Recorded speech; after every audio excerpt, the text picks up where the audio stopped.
Tous les 4 ans, c'est la même rengaine. On sort nos plus beaux maillots, on se retrouve entre amis devant les écrans géants des centres-villes et on soutient notre équipe nationale pendant la compétition la plus importante du monde du football.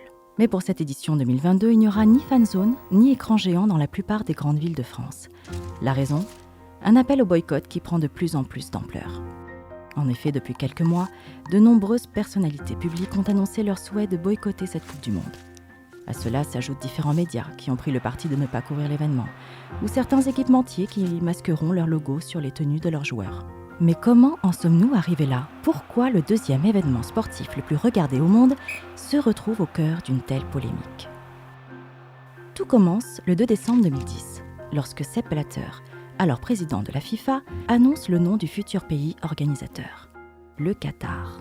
Dans les années qui suivront, la Suisse, les États-Unis et la France ouvriront des enquêtes pour actes de corruption et blanchiment d'argent. Selon le procureur fédéral de Brooklyn, plusieurs membres votants du comité exécutif de la FIFA ont été soudoyés. Des documents signés de la main du ministre de l'économie et des finances du Qatar attestent que 22,6 millions d'euros ont été versés à 15 des 24 membres du comité exécutif de la FIFA. C'est un scandale politico-financier. Sur le plan géopolitique, le positionnement du Qatar pose là aussi question. À partir du milieu des années 90, le Qatar entame une diversification de son économie, jusque-là basée sur l'exploitation de ses richesses naturelles hors normes, en gaz et en pétrole. Dans les médias d'abord, avec la création de la chaîne Al Jazeera en 1996, puis dans le sport, avec la création du groupe de chaînes beIN Sport, et surtout le rachat de 70% des parts du PSG à l'été 2011. Le Qatar instaure alors sa suprématie dans l'écosystème financier du football mondial. À la même époque, le Qatar entretient des relations diplomatiques, voire financières, avec des mouvements islamistes, alors en pleine ascension dans le monde arabe. Quelques années plus tard, la construction des infrastructures pour la Coupe du Monde démarre. Lorsqu'on se penche sur les conditions des ouvriers qui ont construit les stades pour accueillir l'événement, les pertes humaines sont lourdes. Les conditions de travail sont telles que certains estiment le nombre de morts à 6500. Pourtant, en 2014, une plainte avait été déposée à l'Organisation internationale du travail pour dénoncer la séquestration sur le territoire de travailleurs migrants, la plupart venant d'Inde, du Népal, du Bangladesh ou encore du Sri Lanka.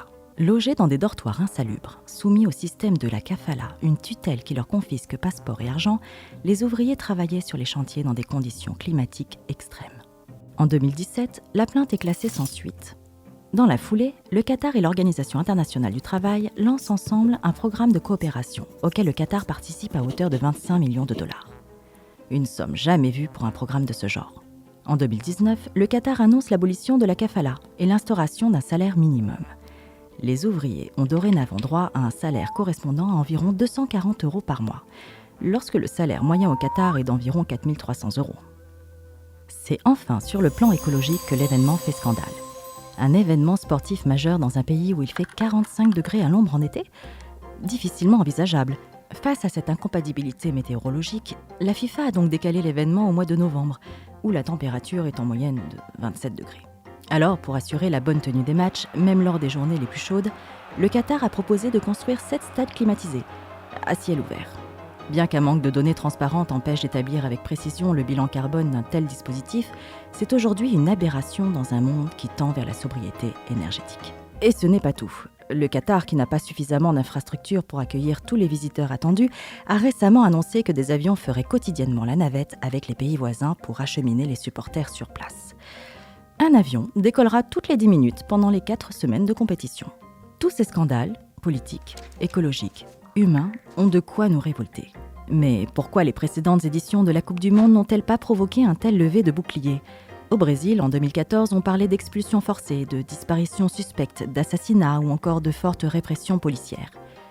En 2018, la Russie, alors organisatrice du mondial, avait quelque temps auparavant annexé une partie de l'Ukraine et soutenu le régime de Bachar el-Assad en Syrie.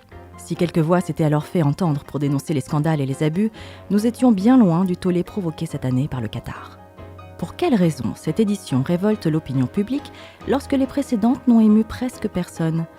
Y a-t-il encore 2 poids 2 mesures en matière de géopolitique internationale ?